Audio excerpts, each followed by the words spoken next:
The blood-red sun hung low over the dusty horizon as Zachariah Vance rode into Yosemite, California, a man as hollow as the abandoned mines that dotted the Sierra Nevada foothills.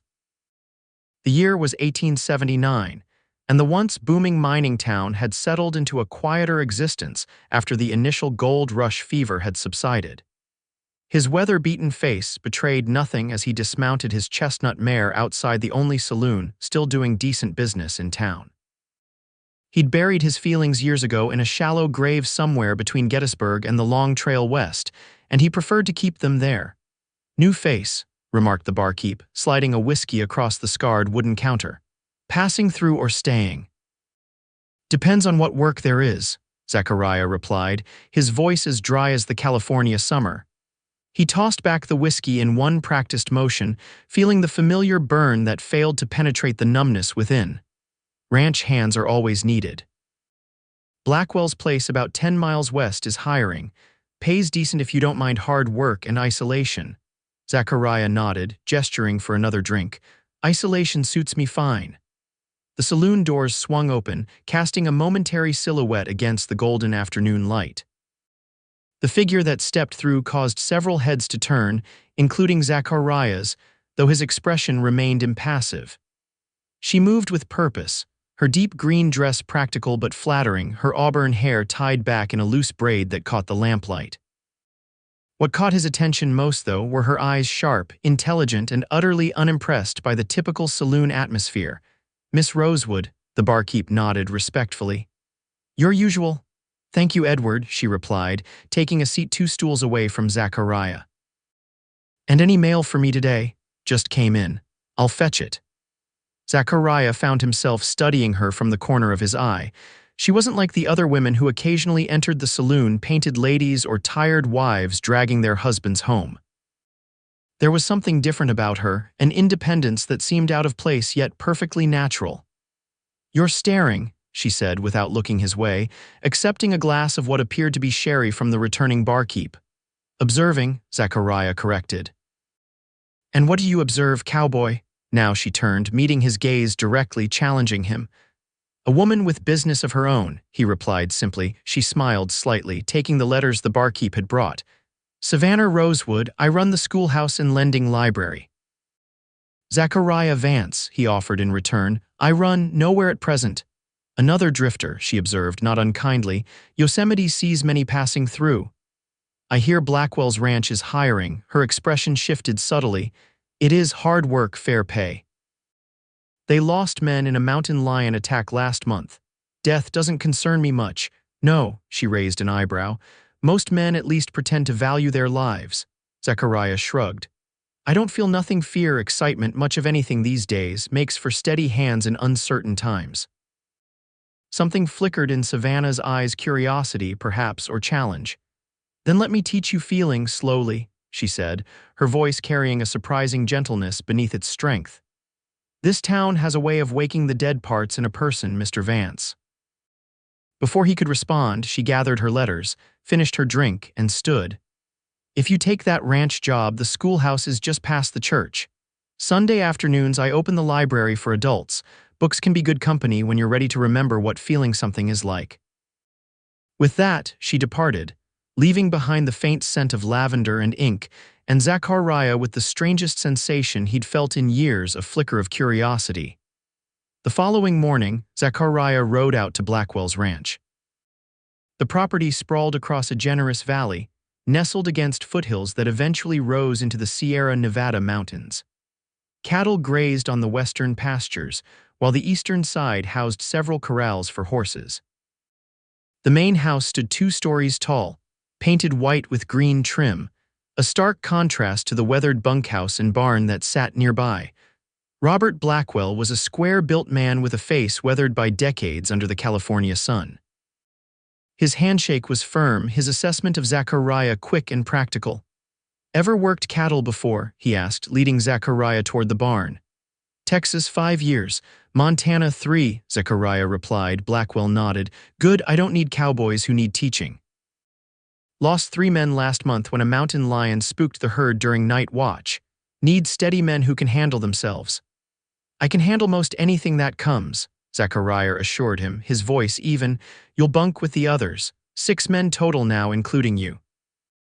Pay is $40 a month plus room and board. Sundays off unless there's emergency work. The terms were fair, the work familiar. By midday, Zachariah had stowed his few possessions in the bunkhouse and was riding fence lines with another hand, a taciturn Mexican named Miguel who seemed equally uninterested in small talk. The routine of ranch work suited Zachariah well. The physical demands of herding cattle, mending fences, and breaking horses left little time for thought. Days passed in a blur of dust, sweat, and muscle ache. Nights brought dreamless sleep. It was exactly what he'd sought a place to exist without feeling, to move through life as mechanically as the new railroad engines cutting their way across the continent.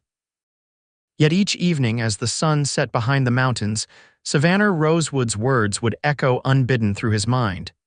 Then let me teach you feeling, slowly. He hadn't ventured back into town since taking the job, hadn't seen her again, yet something about that simple challenge stuck with him like a burr under a saddle. Sunday came, and while most of the hands rode into town for whiskey and whatever entertainment Yosemite could offer, Zachariah found himself cleaning his only decent shirt, shaving with unusual care, and saddling up his mare. He told himself it was just to gather supplies, maybe post a letter to his sister back east, but as he rode toward town, he knew exactly where he was heading. The schoolhouse sat on the north edge of Yosemite, a simple white clapboard building with a small bell tower. A hand-painted sign hung beside the door. Sunday Library, 1:04 p.m. Zachariah tied his horse at the hitching post, removed his hat, and stepped inside, feeling oddly out of place. Sunlight streamed through high windows, illuminating several makeshift bookshelves that lined the walls. A few chairs and tables had been arranged in the center of the room. At the teacher's desk sat Savannah Rosewood, her head bent over a ledger. She looked up as the floorboard creaked beneath his boot. "Mr. Vance," she said, surprise evident in her voice. "I didn't expect to see you here." "Neither did I," he admitted, standing awkwardly with his hat in his hands. "I took that ranch job, so I heard. Gossip travels faster than stagecoaches in Yosemite." She closed her ledger and stood. "Are you looking for anything specific?" Zachariah glanced around at the modest collection of books. "I haven't read much since the war, wouldn't know where to start." Savannah studied him for a moment, then moved to a shelf near the back of the room. "You strike me as a practical man, perhaps something with adventure but substance." She selected a volume bound in faded red cloth. "Have you read The Last of the Mohicans? Cooper's work captures something of the frontier spirit." "Can't say that I have." She held the book out to him. 2 weeks borrowing time unless you find you can't put it down, some do." Zachariah took the book, their fingers briefly touching. "Thank you, Miss Rosewood." "Savannah, please, we're not so formal during library hours." "Then thank you, Savannah." A small smile curved her lips. "And how are you finding Blackwell's ranch? Robert runs a tight operation." "It's good work. Keeps the hands busy and the mind quiet." "Is that what you want, Mr. Vance? A quiet mind?" The directness of her question caught him off guard. Most people in the West respected the unspoken rule of letting a man's past remain his own business. "Zachariah," he corrected, avoiding the question. "And yes, quiet suits me. I've found," she said, returning to her desk, "that too much quiet allows ghosts to speak more loudly." He looked at her sharply. "You speak from experience. Everyone has ghosts by a certain age, don't they?" "Mine arrived early." She gestured to the book in his hand. "That story has ghosts of its own, the kind that remind us what it means to fight for something, to care deeply." "Is that your teaching method?" he asked. "Books instead of conversation." Savannah's eyes sparkled with something like amusement. "Books first. They prepare the ground for conversation worth having. Come back when you've read it and we'll see what takes root." 2 other townspeople entered then, an older woman and a young man who looked to be her son. Savannah greeted them warmly, and Zachariah took the opportunity to retreat with his borrowed book. As he mounted his horse, he caught Savannah watching him from the schoolhouse window, that same challenging look in her eyes. That night in the bunkhouse, while the other hands played cards and swapped stories, Zachariah opened The Last of the Mohicans. He hadn't read a novel since before the war, had almost forgotten the peculiar magic of disappearing into another world through printed words. He read until the lanterns dimmed, and for the first time in years, fell asleep with images other than battlefield horrors playing through his mind. The week passed in hard work and evening reading. Zachariah found himself looking forward to the quiet hours after supper, when he could return to Cooper's frontier tale. The other ranch hands noticed, but said nothing beyond a few good-natured jabs about him getting educated. Miguel, his frequent riding partner, finally broke his customary silence on Thursday as they mended a broken fence line. "The schoolteacher," Miguel said abruptly, "she is different from other women here." Zachariah hammered a nail with perhaps more force than necessary. "How so?" Miguel shrugged. "She came 3 years ago, alone. No husband, no family. People talk, but she does not care. She teaches the children, yes, but also teaches women to read who never learned. Even teaches some of the Chinese who work the laundry English words." "Unusual," Zachariah agreed noncommittally. "They say she left Chicago after something bad, a fiancé who died maybe, or worse." Miguel handed him another fence slat. "But she is strong, respected. Even the men who talk behind her back send their children to her school." Zachariah considered this information as they worked. He'd sensed there was more to Savannah Rosewood than met the eye, a depth of experience at odds with her relatively young age. He guessed she was in her mid to late 20s, perhaps 5 or 6 years younger than his 32. "Why are you telling me this?" he finally asked. Miguel gave him a knowing look. "Because you are the first man I've seen ride to town on Sunday and not come back smelling of whiskey or perfume." Zachariah said nothing, but inwardly acknowledged the observation hit closer to home than he'd like. The following Sunday, Zachariah again found himself at the schoolhouse door, this time with Cooper's novel finished and carefully wrapped in a clean handkerchief to protect it from dust. Savannah was already assisting an elderly man with selecting a book when he entered, but she caught his eye and nodded in acknowledgement. He waited, examining the room more carefully than he had the previous week. Children's drawings adorned one-wall landscapes, animals and stick-figure families standing beside blocky houses. A map of the United States hung behind the teacher's desk, while a smaller one showing California in detail was pinned beside it. Carefully printed alphabet cards lined the space above the blackboard. "Finished already?" Savannah approached after seeing the older man out. "Most take longer with Cooper." "Had more reading time than I expected," Zachariah replied, handing her the book. "Blackwell lost some cattle to rustlers Tuesday night, so we've been riding double shift since then." Concern crossed her face. "Rustlers? That's unusual for this area. Anyone hurt?" "No, just property loss. Trail went cold near the Nevada line." Savannah placed the book on her desk. "And what did you think of the story?" Zachariah shifted his weight slightly, unused to discussing literature. "It was different than I remembered books being. Hawkeye sees things clearly, knows who he is, what he stands for." "And you admire that quality. It's becoming rare," he said. "War has a way of blurring the lines between what men should and shouldn't do." Savannah studied him carefully.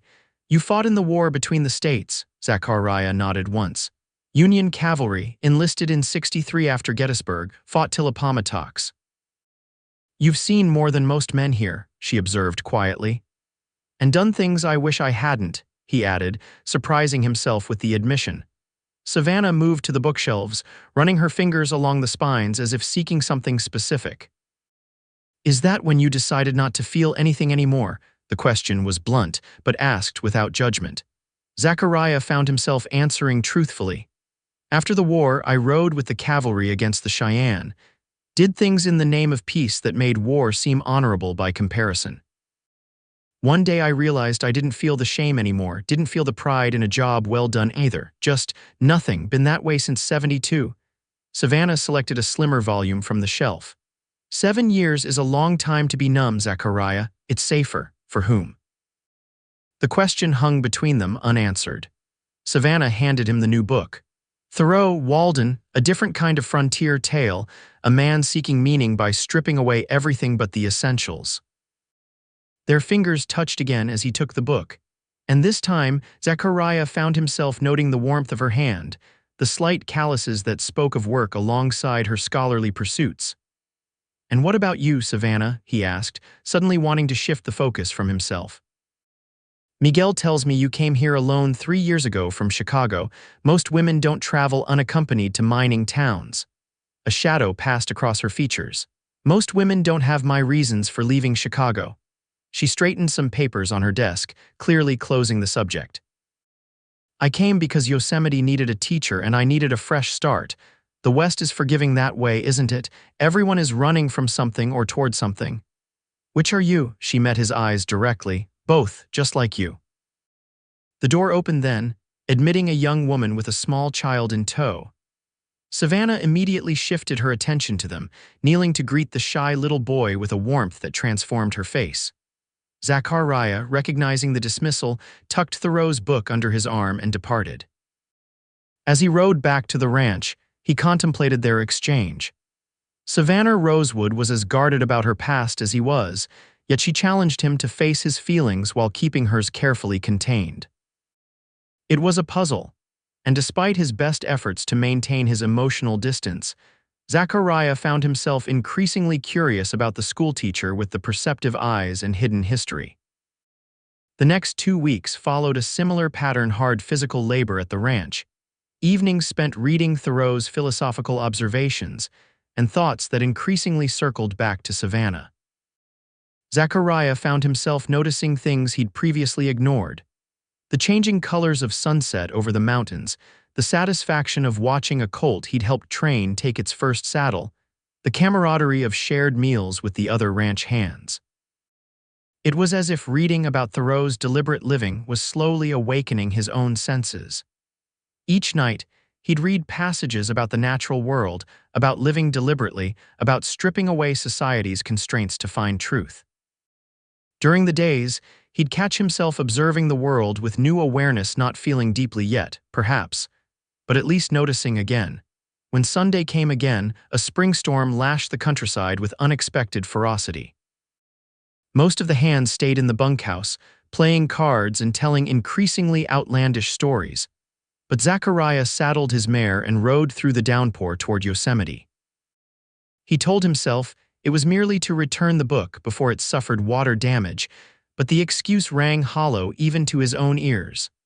The schoolhouse was dark when he arrived, no sign announcing library hours during the storm. Dismounting and securing his horse beneath the small covered porch, Zachariah knocked on the door, uncertain if Savannah would be there at all. After a long moment, footsteps approached, and the door opened a crack. Savannah peered out, surprise registering on her face when she recognized him. "Zachariah, what on earth are you doing riding in this weather?" "Returning your book," he said, suddenly feeling foolish as he held out the wrapped volume, now slightly damp despite his efforts. She opened the door wider. "Come inside before you drown." As he stepped in, she added, "I didn't open the library today. No one comes out in weather like this." "No one except fools, apparently," he conceded, removing his dripping hat. The schoolroom was cozy, a small stove in the corner providing warmth against the spring chill. A teapot sat atop it, steam rising gently from the spout. The usual classroom arrangement had been disrupted, with Savannah's desk pulled closer to the stove and papers spread across it. "You're soaked through," she observed. "Here." She took his wet coat and hung it near the stove, then retrieved a worn but clean blanket from a cabinet. "Sit before you catch your death." Zachariah accepted the blanket, wrapping it around his shoulders as he took a seat near the stove. "I didn't mean to interrupt your work." "Lesson plans for the coming week," she explained, pouring a cup of tea and offering it to him. "Nothing that can't wait." She sat opposite him, studying his face. "So what did you think of Thoreau?" "Idealistic," Zachariah replied after taking a grateful sip of the hot tea. "Living alone in the woods is one thing. Living among people without becoming callous or corrupted is harder." "Is that what happened to you?" she asked gently. "The world corrupted you until you decided not to feel." The rain drummed against the windows, creating a strange pocket of intimacy in the empty schoolhouse. Zachariah found himself speaking more openly than he had in years. "I was 26 when I left the army, had seen men at their worst, both the enemy and my own side. Done things myself I never thought I was capable of," He stared into his teacup. There was a Cheyenne village. Women, children, we had orders. Savannah's face remained composed, but her eyes reflected understanding. And you followed them? I did. Then I couldn't sleep without whiskey for 2 years after. He met her gaze directly. So yes, I chose numbness. It seemed the only way to live with myself. And has it worked? The numbness? Zachariah considered the question seriously. It did until recently. What changed recently? He set down his cup. Someone offered to teach me feeling again, slowly. A faint blush colored Savannah's cheeks, but she didn't look away. And are you ready to learn? I don't know, he admitted, but I find myself curious about feelings about you. Savannah stood and moved to the window, watching the rain for a moment before speaking. I was engaged to be married in Chicago.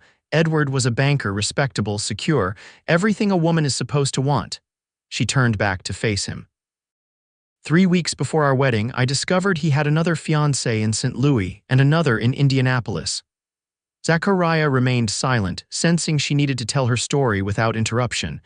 When I confronted him, he was so cold about it. Said it was a business arrangement, that I should be grateful he chose me as his Chicago wife. Her voice hardened. I was supposed to accept it, to pretend not to know. When I refused, he became violent. I defended myself with a letter opener. The wound wasn't serious, but his pride was mortally injured. He threatened you, Zachariah guessed. She nodded. Said he'd ruin me, have me committed as hysterical or dangerous. In Chicago, with his connections, he could have done it. So I left that night. Took what savings I had and traveled west. I saw an advertisement for a teacher needed in Yosemite and applied by telegraph. Was accepted 2 days later. You've been running ever since. Not running, she corrected. Rebuilding. I decided that if I was to be alone, it would be on my terms, in a place where I could do meaningful work. She smiled faintly. I chose feeling everything, the pain, the fear, the anger, and eventually the satisfaction of creating my own life. That takes courage, Zachariah said quietly. Does it, or just desperation? She returned to her seat. Perhaps we're not so different, Zachariah. You chose numbness, I chose intensity. Both are ways of coping, but you seem at peace now. Most days, it's taken time. She leaned forward slightly. That's what I meant about teaching you slowly. Feeling again after so long, it can overwhelm you if it comes back all at once. The rain continued its steady drumming, creating a cocoon around their conversation. Zachariah realized that for the first time in years, he was sharing genuine connection with another person, not the superficial camaraderie of ranch hands or the brief encounters of his drifting years, but something deeper. I should go, he said finally, conscious of propriety and the time he'd already spent alone with her. The rain's easing up. Savannah rose as he did. Take this, she said, selecting yet another book from her desk. Poetry this time, Whitman's Leaves of Grass. He understands both darkness and light better than most. Their hands touched as she passed him the book, and this time Zachariah allowed himself to feel the contact, to acknowledge the small spark it kindled. Thank you. Will you come to the Founders' Day celebration next Saturday? She asked as he retrieved his now drier coat. The whole town will be there, dancing, food, the usual festivities. I'm not much for celebrations, he demurred. Consider it part of your education in feeling, she suggested with a small smile. Observe if nothing else. See how others experience joy. Put that way, it was difficult to refuse. I'll consider it. As he prepared to depart, Savannah touched his arm lightly. Zachariah, thank you for riding through the storm, for listening to my story. He nodded, suddenly aware of how close they were standing, of the faint lavender scent that seemed to surround her. Thank you for the books, and the tea. The moment stretched between them, taut with unspoken possibilities. Then Zachariah stepped back, settling his hat on his head and nodding a farewell before stepping out into the now gentle rainfall. As he rode back to the ranch, the copy of Whitman tucked safely inside his coat, Zachariah realized something significant had shifted inside him. The numbness was receding, like ice melting at winter's end. In its place was something unfamiliar yet oddly remembered, the faint stirring of connection, of caring what happened next. The week leading up to Founders' Day brought increased activity to Blackwell's ranch. Additional hands were hired temporarily to cover for those who would attend the celebration, and a steer was slaughtered as the ranch's contribution to the town feast. Zachariah volunteered for extra shifts, telling himself it was to earn additional pay, but truthfully, he needed the distraction from his own thoughts. Whitman's poetry affected him differently than the previous books. Where Cooper had told a story of frontier heroism and Thoreau had philosophized about deliberate living, Whitman spoke directly to the soul, unapologetically embracing the full spectrum of human experience. Zachariah found himself reading passages again and again, sometimes aloud in the privacy of pre-dawn hours when the bunkhouse was silent save for the snoring of exhausted cowboys. "I am the poet of the body, and I am the poet of the soul," Whitman declared, and Zachariah felt the truth of it resonating within him, the acknowledgement that to be fully human required both physical existence and spiritual awareness, neither subordinate to the other. By Saturday morning, Zachariah had made his decision. He would attend the Founders' Day celebration, not merely as an observer as Savannah had suggested, but as a participant, a man tentatively stepping back into the flow of life after years of standing apart from it. He spent extra time preparing bathing in the creek, despite its lingering spring chill, shaving meticulously and donning the one good shirt he owned, kept carefully folded at the bottom of his saddlebags since his departure from Montana. Miguel noticed his preparations with a knowing smile, but made no comment beyond a casual, "The school teacher will be pleased to see you clean." Yosemite had transformed itself for Founders' Day, bunting in red, white, and blue draped from buildings along the main street. A platform had been erected in the town square for speeches and later for musicians. Tables laden with food stretched beneath canvas awnings, while children darted between adults, faces already sticky with candy. Zachariah tied his horse at the livery stable and made his way through the growing crowd. He nodded at faces he recognized, the barkeep from his first day in town, a few ranchers who did business with Blackwell, the general store owner who supplied the ranch. No one seemed particularly surprised to see him there, which itself was surprising. He had thought his reputation as a loner more firmly established. "Mr. Vance." A cheerful voice caught his attention. Mrs. Patterson, the mayor's wife, approached with determined hospitality. "How wonderful to see Blackwell's men joining our celebration. Have you tried the punch, or perhaps you'd prefer coffee?" "Coffee would be welcome," he replied, allowing himself to be guided toward a refreshment table. "I understand you've been frequenting our little library, Mrs." Patterson continued, handing him a steaming cup. "Savannah mentioned you've become quite the reader. It's so refreshing to see a cowboy with intellectual interests." Zachariah nearly choked on his first sip. The idea that Savannah had been discussing him with others in town was unsettling, though not entirely unwelcome. "Miss Rosewood has been kind enough to suggest some books. She's a treasure, that girl. Came to us when we desperately needed a proper teacher, and she's done wonders with the children.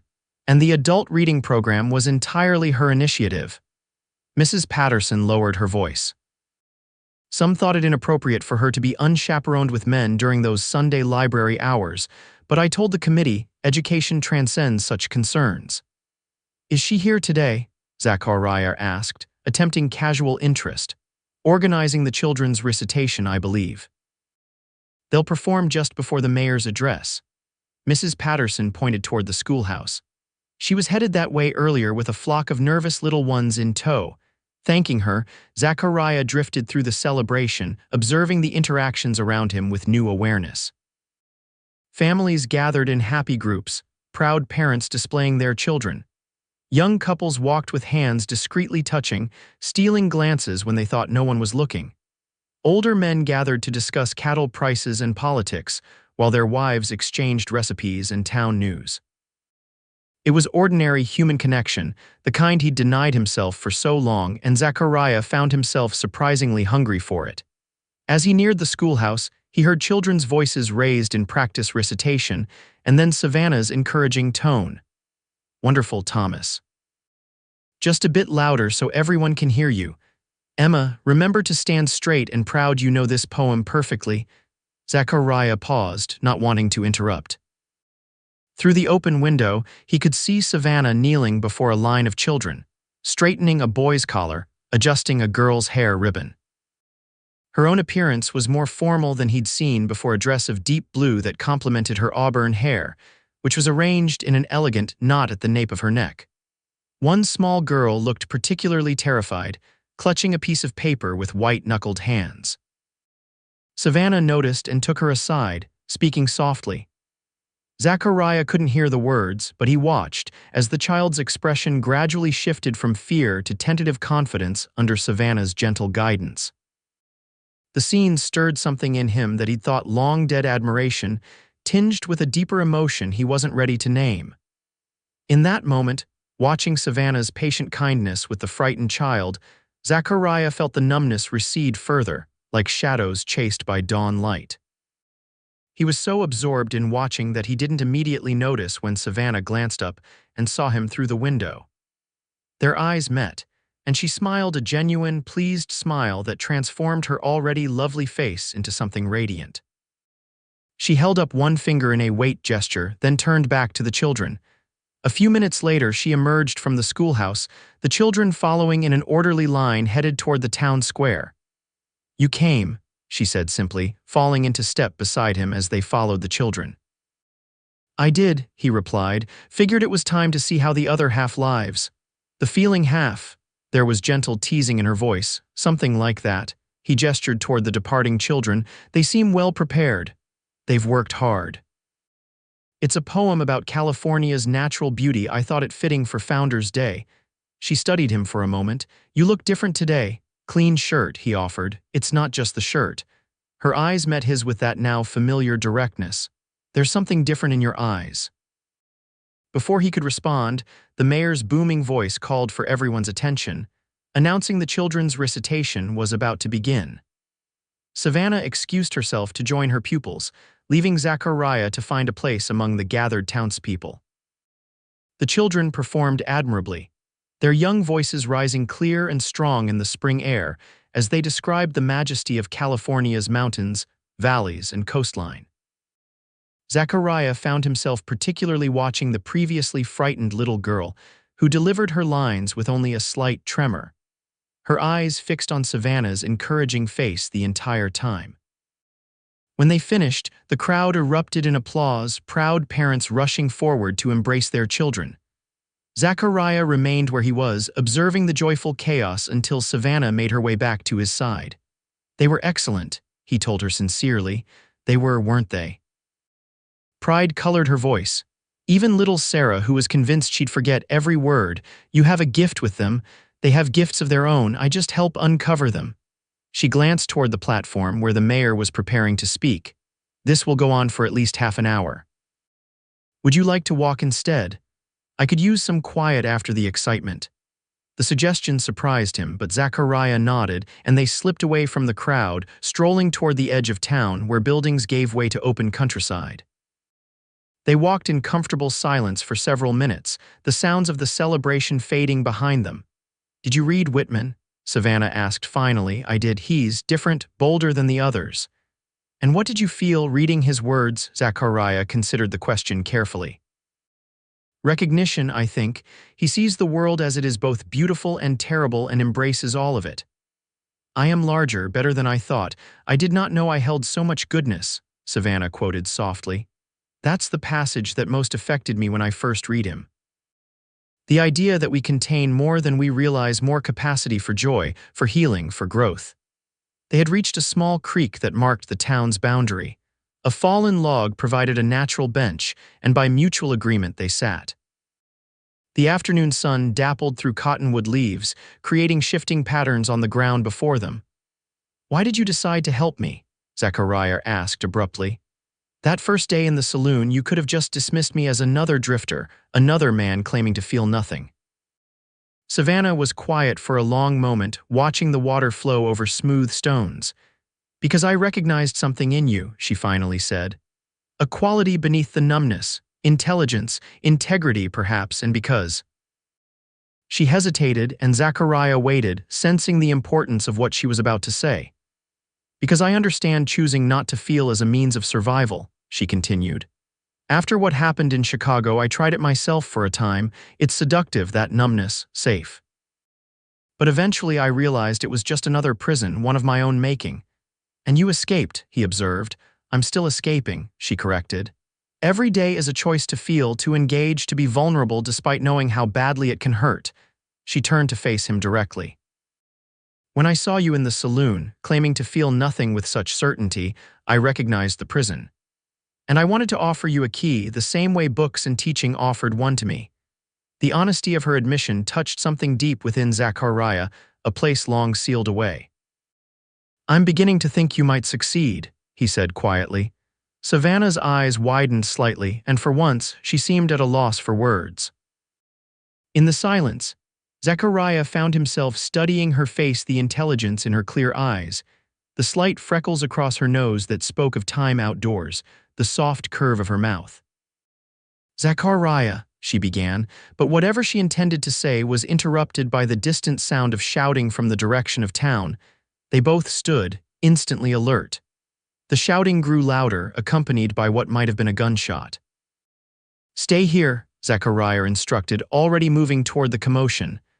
"I will not," Savannah replied firmly, matching his stride. "This is my town too." They hurried back toward the town square where the previously festive atmosphere had dissolved into confusion. People were scattering in all directions, mothers calling frantically for children, men rushing toward the saloon from which the most noise emanated. "What's happening?" Savannah asked, grabbing the arm of a passing townsman. "Robbery," he exclaimed. 3 men hit the bank while everyone was at the celebration. They're holed up in the saloon now with hostages. Zachariah's mind shifted instantly into the tactical clarity he'd developed during the war. "Who's handling it?" "Sheriff's organizing men now," the townsman replied. "But he's only got 2 deputies, and the bank manager's been shot." "Get to safety," Zachariah told Savannah, already moving toward the cluster of armed men gathering near the sheriff's office. "Be careful," she called after him, then turned to help direct frightened families away from the danger zone. Sheriff Mills was a competent man in his 50s, with a gray-streaked mustache and the steady demeanor of someone who'd seen trouble before. He was positioning armed citizens around the saloon, ensuring all exits were covered. "Vance, isn't it?" he acknowledged as Zachariah approached. "Heard your ex-cavalry could use your experience." "What's the situation?" 3 men, well armed. "Took about $500 from the bank, shot Jackson, the manager, when he tried to delay them. They've got 5 hostages in the saloon, the barkeep, 2 of the girls who work there, and a couple of customers who were in the wrong place. Demands: safe passage out of town, no pursuit. Gave us 1 hour to decide before they start shooting hostages." The sheriff checked his pocket watch. "That was 15 minutes ago." Zachariah surveyed the saloon building, 2 stories with rooms for rent upstairs. Windows both downstairs and up, though the lower ones would be partially blocked by the bar. Back door leading to an alley plus the main entrance. "Any chance to get a man on the roof or upstairs?" Sheriff Mills shook his head. "They've got someone watching the stairs inside. Already shot at my deputy when he tried." Zachariah considered the problem. The outlaws had chosen their position well. The hostages made a frontal assault too risky, and the building's layout limited sniper options. "I might have an idea," he said finally. As he outlined his plan to the sheriff, Zachariah was distantly aware that the old numbness had been replaced by something else, not fear, exactly, but a sharp, clear focus, and a genuine concern for the hostages and the town that had, against all expectations, begun to matter to him. 20 minutes later, Zachariah was positioned behind the saloon, having circled around through the alleyways to avoid detection. Miguel and 2 other Blackwell hands had joined the sheriff's makeshift posse and were now in position as well. The plan was simple, but risky: create a distraction at the front while Zachariah entered through the rear, hopefully catching the outlaws between 2 forces. The sound of breaking glass from the front of the saloon was his signal. Sheriff Mills had instructed one of his men to shatter a bottle against the hitching post, a noise that would draw attention forward without the danger of gunfire that might provoke the outlaws to harm hostages. Zachariah counted to 5, then moved silently to the back door. It was locked as expected, but the construction was flimsy. 1 solid kick near the lock and the door splintered inward. He entered in a crouch, revolver drawn, immediately scanning for targets. The main room was chaotic hostages huddled behind the bar. Two outlaws with bandanas covering their faces positioned near the front windows, a third halfway up the stairs to the second floor.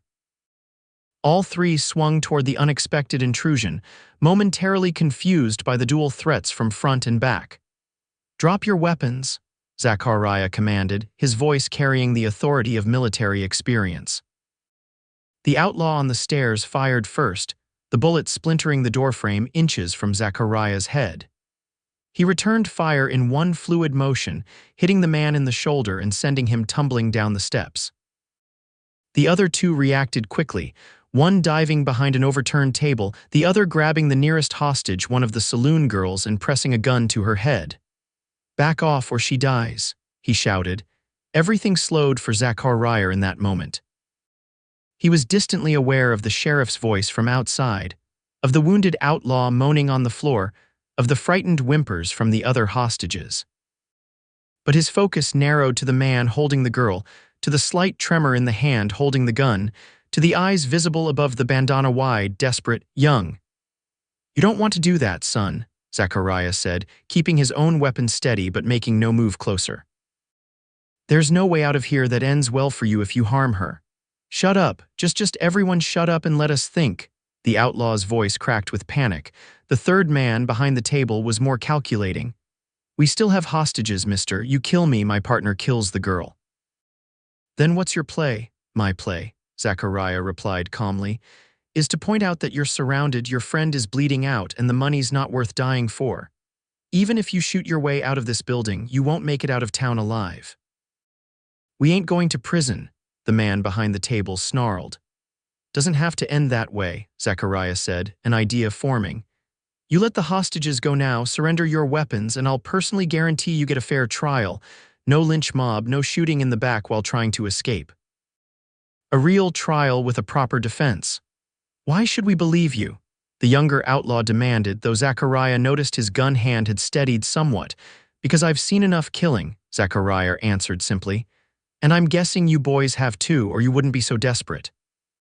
A long, tense moment followed.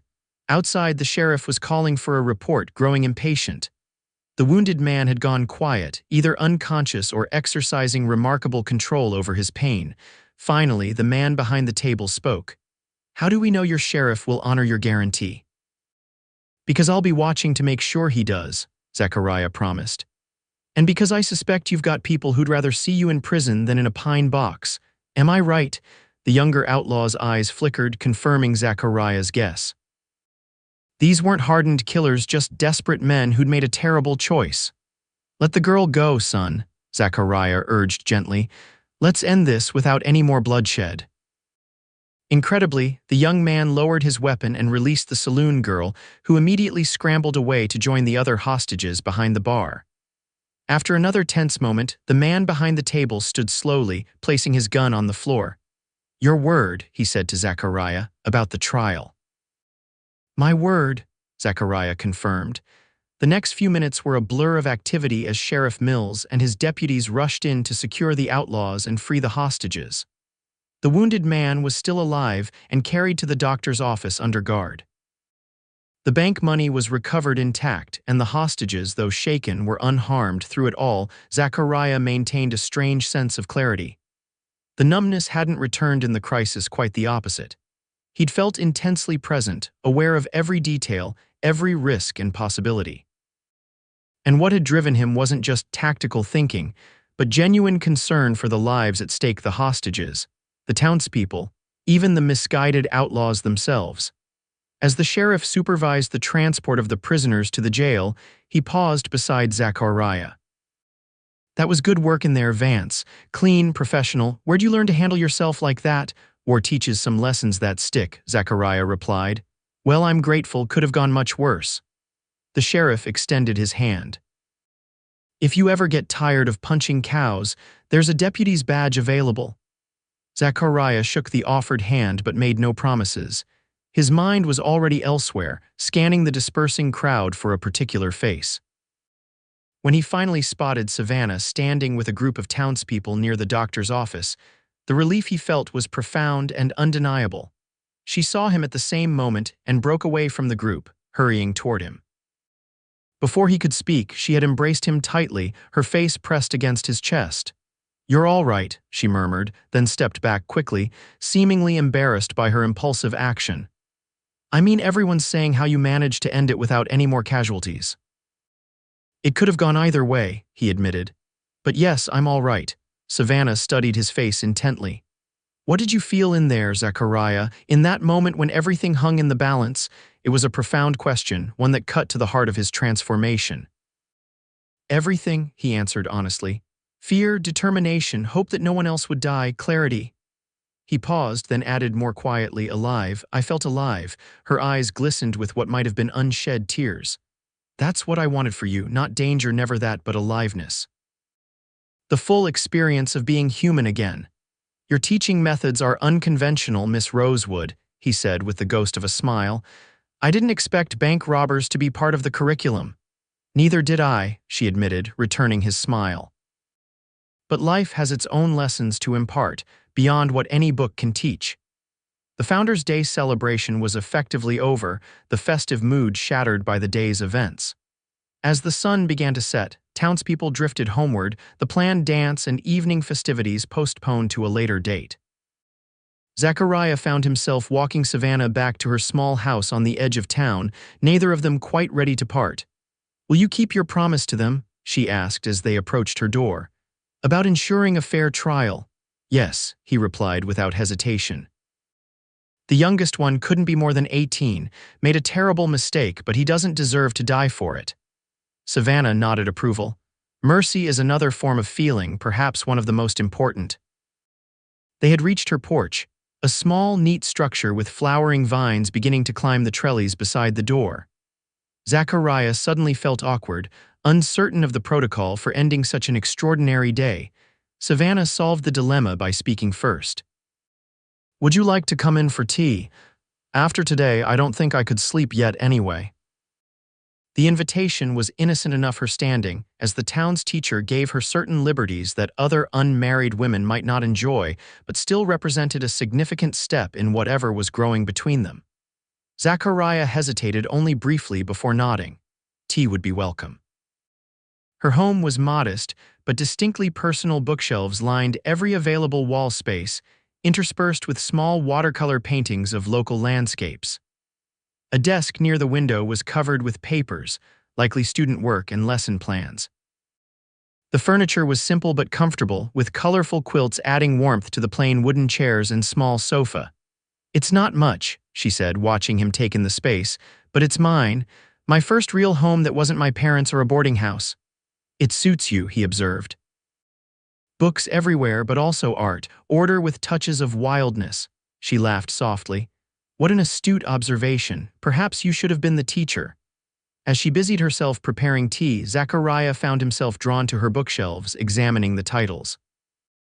Many were educational texts, but there were also novels, poetry collections, history books, and even a few scientific journals. "Your collection puts the town library to shame," he commented. "Most of these were shipped from Chicago after I was established here," she explained, bringing a tray with teapot and cups to the small table near the sofa. "Books were the one luxury I couldn't bear to leave behind permanently." They settled into comfortable chairs, the tea steaming between them. Outside, the last light was fading from the sky, and Savannah lit a lamp, casting the room in a warm glow. "What will you do now?" she asked after they had sipped their tea in companionable silence for a few minutes. "Tonight, return to the ranch, I suppose." "I meant more generally," she clarified. "Now that you're feeling again, will you stay in Yosemite? Continue at Blackwell's?" The question caught him off guard. He hadn't thought beyond the immediate future, had been living day to day for so long that making plans seemed almost foreign. "I hadn't considered alternatives," he admitted. "Why do you ask?" Savannah set down her cup, her expression thoughtful. "Because I sense you're at a crossroads, Zachariah.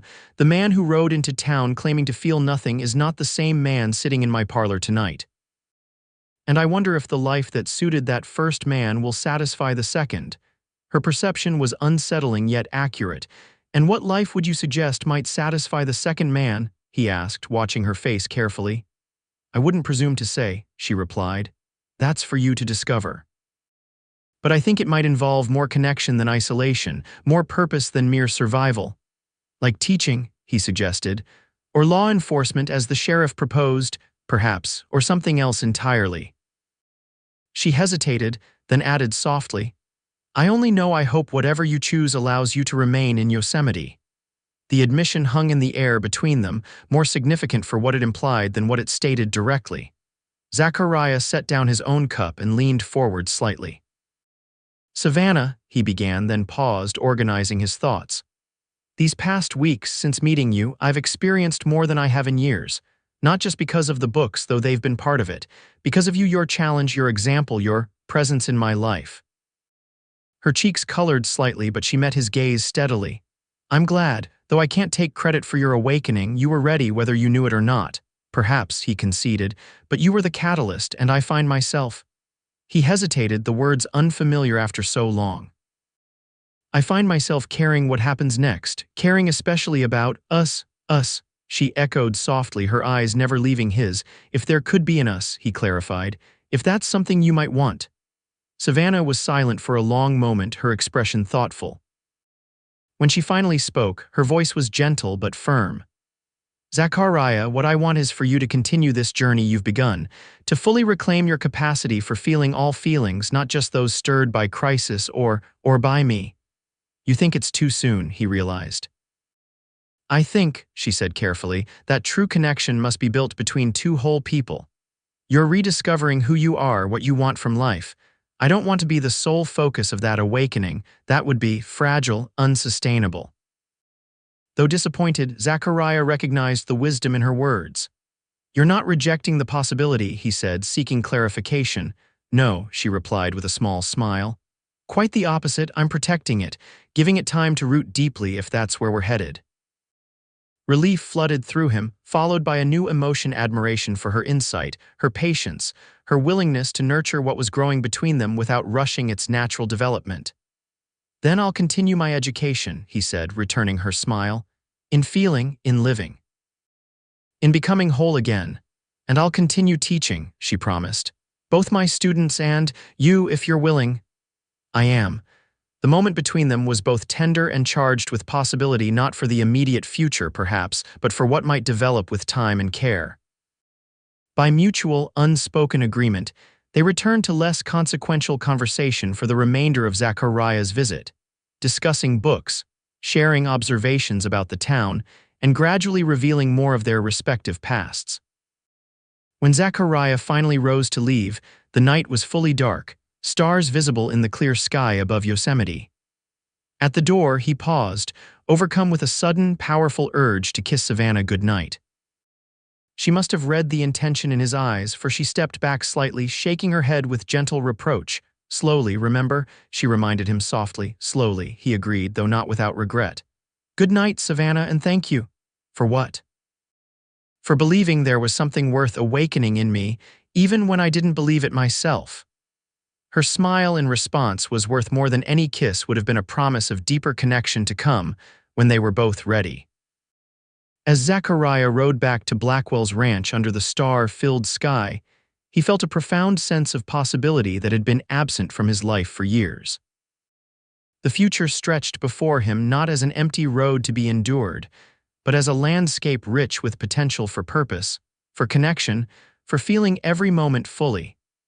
The months that followed brought gradual but significant changes to Zachariah's life. He remained at Blackwell's ranch, but his role evolved as Robert Blackwell recognized his leadership abilities and tactical mind. By summer's end, he had been promoted to foreman, overseeing the daily operations and planning the ranch's expansion into breeding higher-quality stock. His friendship with Savannah deepened at a measured pace, exactly as she had counseled. Sunday library visits continued, supplemented by shared meals after church services, occasional horseback rides through the countryside surrounding Yosemite, and her attendance at the small celebration when Blackwell officially announced Zachariah's promotion. She introduced him to her circle of friends, the doctor and his wife, several shopkeepers and their families, the telegraph operator who shared Zachariah's interest in technological developments. Gradually, he found himself becoming part of the community, no longer the detached observer but an active participant. He kept his promise to the bank robbers as well, traveling to Sacramento for their trial and testifying to the younger one's reluctance to harm the hostages. The judge, impressed by Zachariah's military background and clear testimony, sentenced the younger man to 5 years rather than hanging, a mercy that Zachariah counted as a personal victory. Throughout this period of integration and growth, Zachariah continued reading voraciously, working his way through much of Savannah's personal library as well as the town's more limited collection. Each book opened new worlds, new perspectives, new ways of understanding himself and others. But the most profound education came through living itself, through relearning how to form friendships, how to care about outcomes beyond his immediate concerns, how to feel the full range of human emotions without being overwhelmed by them. Savannah was right. It was a process that required time, patience, and the willingness to be vulnerable again after years of protective numbness. The first snow fell early that year, blanketing Yosemite in pristine white by mid-November. Zachariah rode into town on the first Sunday after the snowfall, having broken trail through drifts that reached his horse's knees in places. He found Savannah at the schoolhouse as usual, though with fewer visitors due to the weather. "You're determined," she greeted him, smiling as he stomped snow from his boots at the door. "I wasn't sure anyone would brave the drifts today." "I finished Dickens," he explained, unwrapping the borrowed copy of Great Expectations from its protective oilcloth. "Couldn't wait another week to discuss it." "And," she prompted, accepting the book and leading him to the stove where coffee steamed invitingly, Pip's journey felt familiar, Zachariah admitted, accepting the offered cup gratefully. The way he had to unlearn false values and recognize true worth in people he'd once dismissed. Savannah nodded, pleased with his insight. "Dickens understood how we can be transformed by experience, for better or worse. Did you find the ending satisfying?" "Hopeful," he decided after a moment's thought. "Not perfect, not tied in a neat bow, but honest, real. Like life," she observed, studying him over the rim of her cup. "Like life," he agreed, meeting her gaze steadily. Something had shifted between them in recent weeks, a deepening of connection, an increasing comfort with silence as well as conversation, the occasional brush of hands that lingered a moment longer than necessary. Neither had pushed for more, respecting the boundaries they'd established that night after the bank robbery, but both were aware of the quiet current drawing them closer. They were the only visitors to the library that snowy Sunday, and after an hour of discussing Dickens, the conversation drifted to more personal topics. "Christmas will be here soon," Savannah remarked, glancing at the calendar on her desk. "Do you have plans?" "Nothing specific," Zachariah replied. "The ranch usually observes the day with a special dinner. Most of the hands who have family nearby take a few days to visit them." "And you?" she asked. "Any family you might visit?" "My sister's in Pennsylvania with her husband and children." "Too far for a Christmas journey." He hesitated, then added, "I haven't seen them since before the war. We write occasionally, but it's been easier to maintain distance," Savannah finished, understanding. "Yes, though lately I've been thinking it might be time to change that." "Perhaps visit next spring," she smiled approval. "Family connections are worth renewing even when difficult." "What about you?" he asked. "Will you visit Chicago for the holidays?" Savannah shook her head. "No, my parents are both gone now. Father during the war, mother 5 years ago. There are cousins, but we were never close. Yosemite has become my family." "Then we're both at loose ends for Christmas," Zachariah observed. "Not entirely," she replied. "There's the town's celebration on Christmas Eve, and I usually host a small dinner the next day for others without family nearby, the telegraph operator, our doctor when he's not delivering babies, a few others. You'd be welcome to join us." "I'd like that," he said simply. They fell into comfortable silence, watching snowflakes swirl past the windows. The schoolroom was warm and intimate, the only sounds the ticking of the wall clock and the occasional crackle from the stove. "I've been thinking," Zachariah said finally, "about what you said months ago about finding purpose, not just survival. And have you?" she asked, her full attention on him. "I believe I have," he replied. "Blackwell's offering me partnership in the ranch come spring. He's getting older, wants to ease into retirement over the next few years. His son has no interest in ranching, prefers city life in San Francisco. Zachariah, that's wonderful news, Savannah said warmly. You've certainly earned his trust. It would mean putting down roots, he continued, watching her carefully, making Yosemite my permanent home. Is that what you want? It is. He set down his coffee cup and leaned forward slightly. For many reasons. The work suits me, I respect Blackwell. The land itself has grown on me, those mountains, the valley, the way the light changes through the seasons. And, she prompted gently, sensing there was more. And, he admitted, there's you, Savannah, the possibility of us. That's no small factor in my decision to stay. She didn't pretend to misunderstand. I'm glad, she said simply. I've hoped you would choose to remain in Yosemite. We've been moving slowly, as you suggested, Zachariah continued, and I'm grateful for that wisdom. It's given me time to understand who I am now, what I truly want. He reached across the small space between them, taking her hand in his. But I find myself increasingly certain about those things. Savannah's fingers tightened around his. As do I, she admitted softly. Then perhaps, he suggested, we could begin moving forward together, still carefully but with intention, beginning with Christmas dinner at your home. Her smile was like sunrise after the longest night. I would like that very much, Zachariah. The Christmas season in Yosemite brought the community together in ways that revealed its true character to Zachariah. The town square was decorated with evergreen boughs and red ribbons. Shopkeepers displayed special holiday goods ordered months in advance. Children rehearsed Christmas pageants under Savannah's guidance, while their parents organized food baskets for families struggling after a difficult harvest season.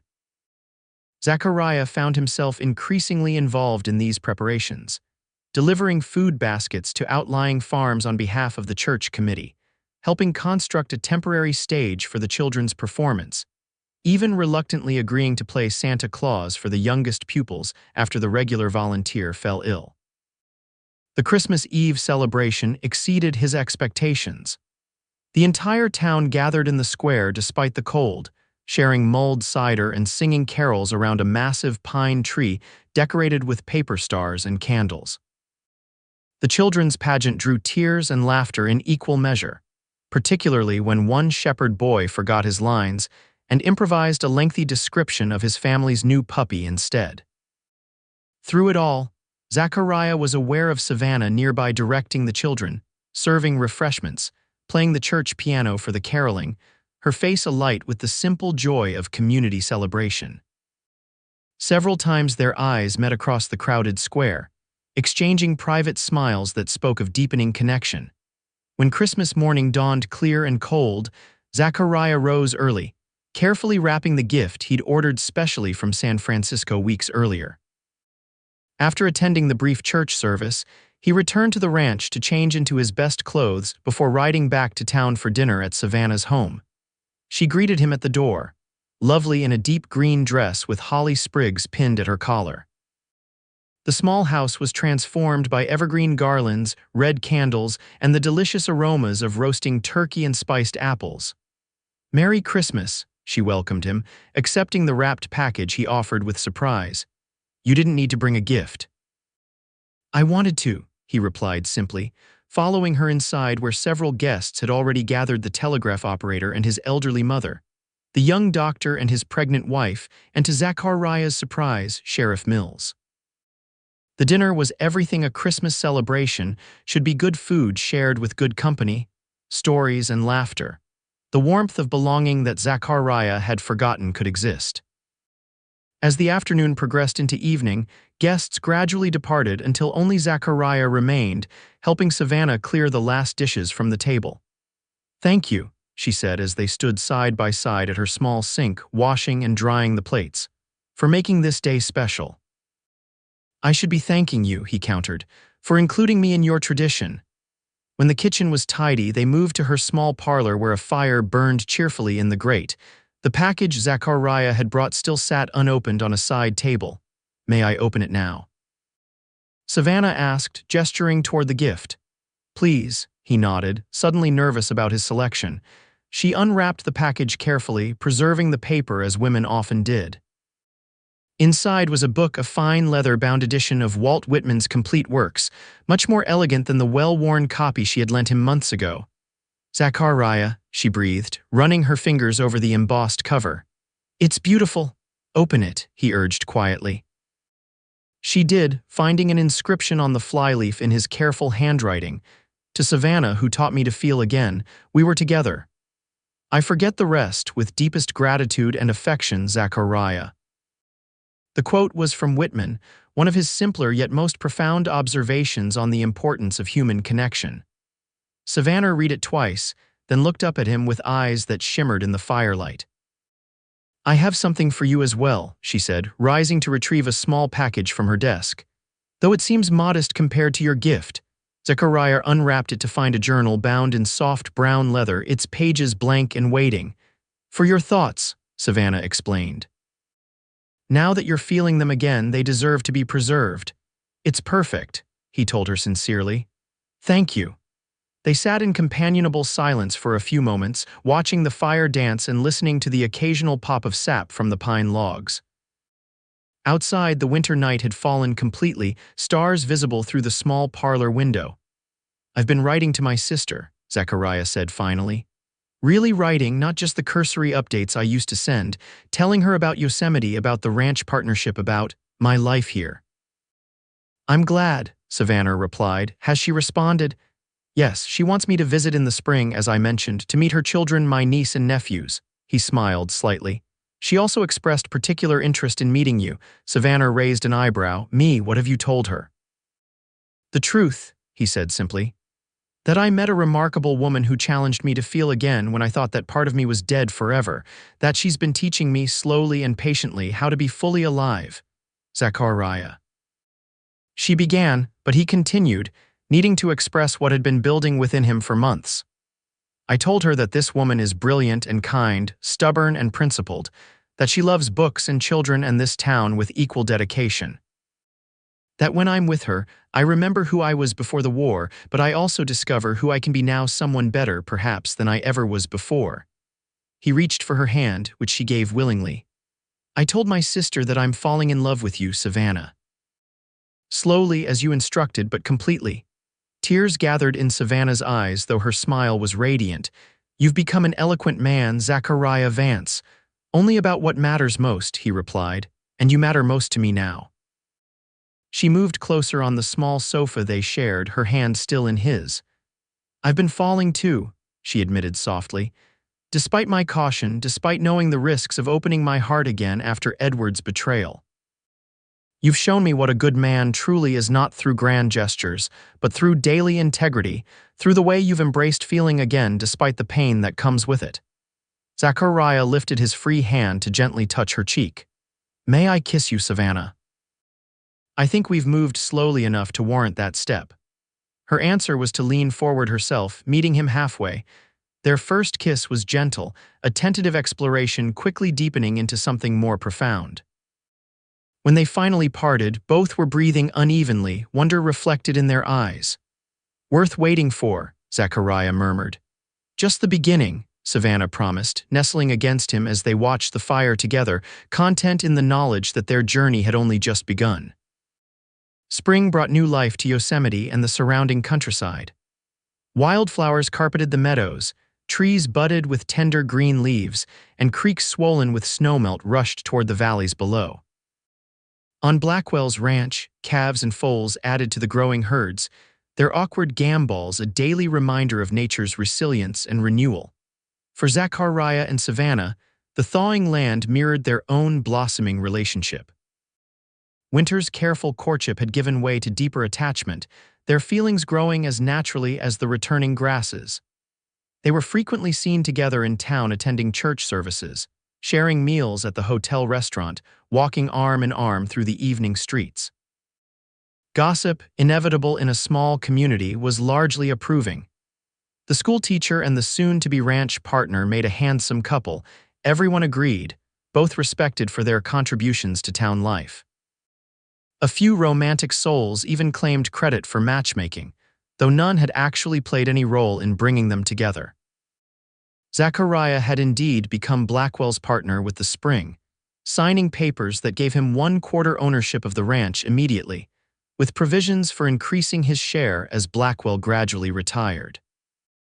The arrangement satisfied both men. Blackwell gained a capable successor who shared his vision for the property, while Zachariah secured his future with land and livestock that would appreciate in value over time. April brought Zachariah's promised journey east to visit his sister in Pennsylvania.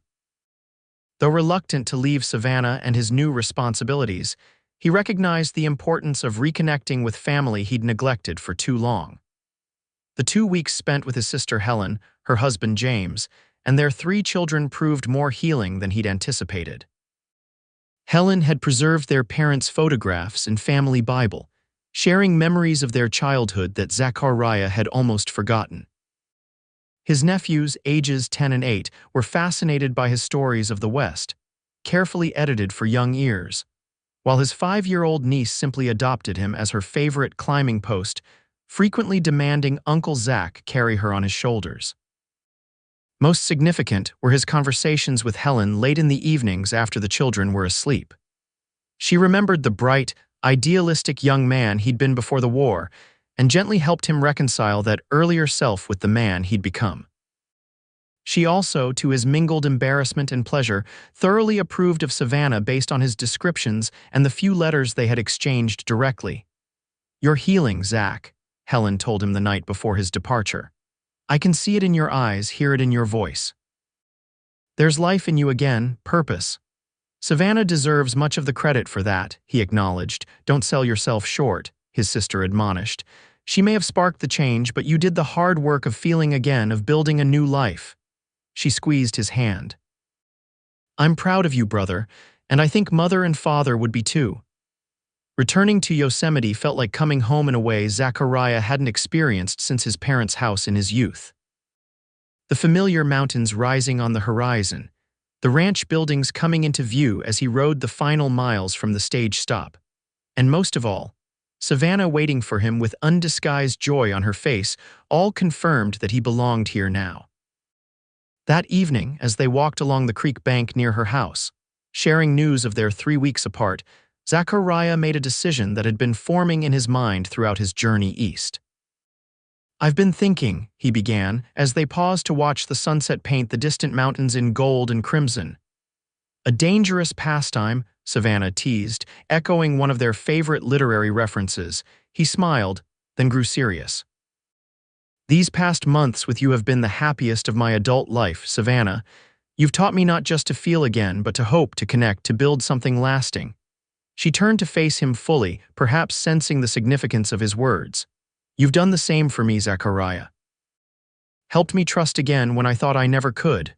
"I love you," he said simply. "I think I have since that day in the saloon when you challenged my numbness so directly. I just didn't recognize it then." "I love you too," she replied, the words flowing easily between them now, no longer new but no less meaningful for their familiarity. Zachariah took both her hands in his. "I want to build a life with you, Savannah, not just moments stolen between your teaching and my ranch work, but a shared life. A home together. A family, perhaps, if you want that." Understanding dawned in her eyes as he reached into his pocket and withdrew a small box. "I stopped in San Francisco on my way back," he explained, opening it to reveal a ring with a modest diamond set between 2 small sapphires. "The blue stones reminded me of your eyes," Savannah's breath caught. "Zachariah." "Savannah Rosewood," he continued, dropping to one knee before her as the last sunlight gilded her auburn hair. "Will you marry me? Will you continue teaching me, feeling not slowly anymore, but deeply daily for the rest of our lives?" Tears spilled onto her cheeks as she nodded, wordless for once. Zachariah slipped the ring onto her finger, then rose to gather her in his arms, sealing their commitment with a kiss that promised everything: passion and tenderness, understanding and challenge, partnership in all things. "Yes," she whispered when they finally parted. "Yes to all of it." They were married that June in Yosemite's small church, the building overflowing with well-wishers. Savannah wore a gown of ivory silk ordered from San Francisco, while Zachariah cut a handsome figure in a new black suit. Helen and her family traveled west for the occasion, meeting Savannah for the first time and embracing her immediately as a sister. Robert Blackwell gave the bride away, having become a father figure to Savannah during her years in Yosemite. Sheriff Mills served as best man, while the doctor's wife stood as matron of honor. Even the bank robbers, now serving their sentences in Sacramento, sent a telegram of congratulations that the sheriff read at the reception to general amusement. The newlyweds spent their honeymoon week at a small cabin in the mountains, surrounded by the majestic beauty of the Sierra Nevada. There, away from daily responsibilities and community eyes, they completed the journey they had begun that day in the saloon, learning each other fully, body and soul, with the joy of lovers who had waited patiently for perfect timing. Upon their return, they moved into the house Zachariah had built during the late spring, a comfortable two-story structure on Blackwell land, but near enough to town for Savannah to continue teaching. She had insisted on maintaining her career, a position Zachariah supported wholeheartedly, proud of her dedication to education and her standing in the community. Life settled into new rhythms for them both. Mornings began with shared coffee and conversation before each departed for their respective responsibilities. Evenings reunited them for meals, reading aloud to each other from favorite books, planning improvements to their home and the ranch. Nights brought the intimate communion of marriage, deepening their bond with each passing week. Their home gradually filled with evidence of their shared interests, new bookshelves built by Zachariah's hands for Savannah's growing collection, paintings of local landscapes she purchased from a traveling artist, comfortable furniture designed for conversation and relaxation after long workdays. A piano was delivered that autumn, allowing Savannah to resume the musical education of her youth and fill their home with melody. As winter approached again, marking nearly a year since that first Christmas they had spent together, Savannah shared news that would change their lives once more. "I have a gift for you," she told Zachariah one evening as they sat before the fire, "but it won't arrive until summer." He looked at her questioningly, then understanding dawned as she placed his hand gently over her still flat abdomen.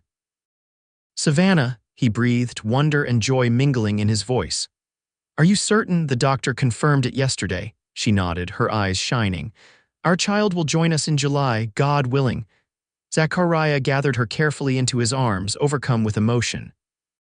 Never in his darkest days during and after the war had he imagined this future: a beloved wife, a child on the way, land that was partly his, work that satisfied him, and most miraculous of all, the capacity to feel the full measure of joy these blessings brought. "Are you happy?" Savannah asked, though his expression surely answered the question. "Beyond anything I could have imagined," he assured her.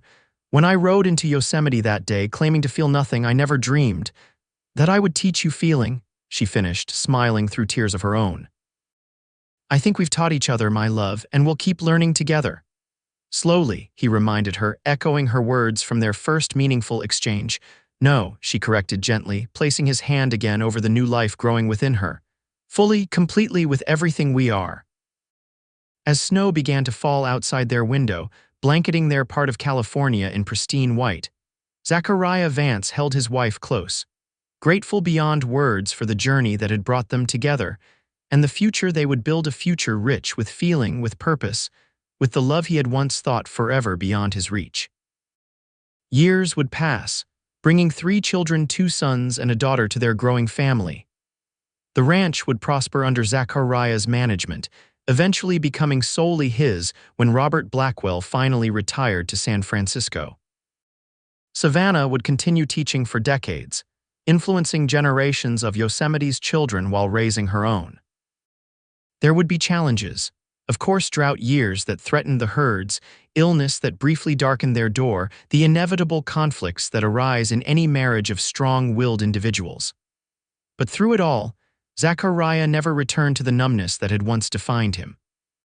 Having learned to feel again joy and sorrow, triumph and disappointment, and most of all, love, he embraced the full spectrum of human experience, grateful for each emotion that reminded him he was alive, connected, whole. And on quiet evenings, when their children were grown and the house was peaceful, Zachariah and Savannah would sometimes recall that first fateful meeting in Yosemite's saloon, the hollow-eyed cowboy claiming to feel nothing, the determined schoolteacher offering to teach him feeling slowly. They would marvel at the journey from that beginning to the rich life they had created together, a testament to the healing power of patience, understanding, and love's gradual awakening.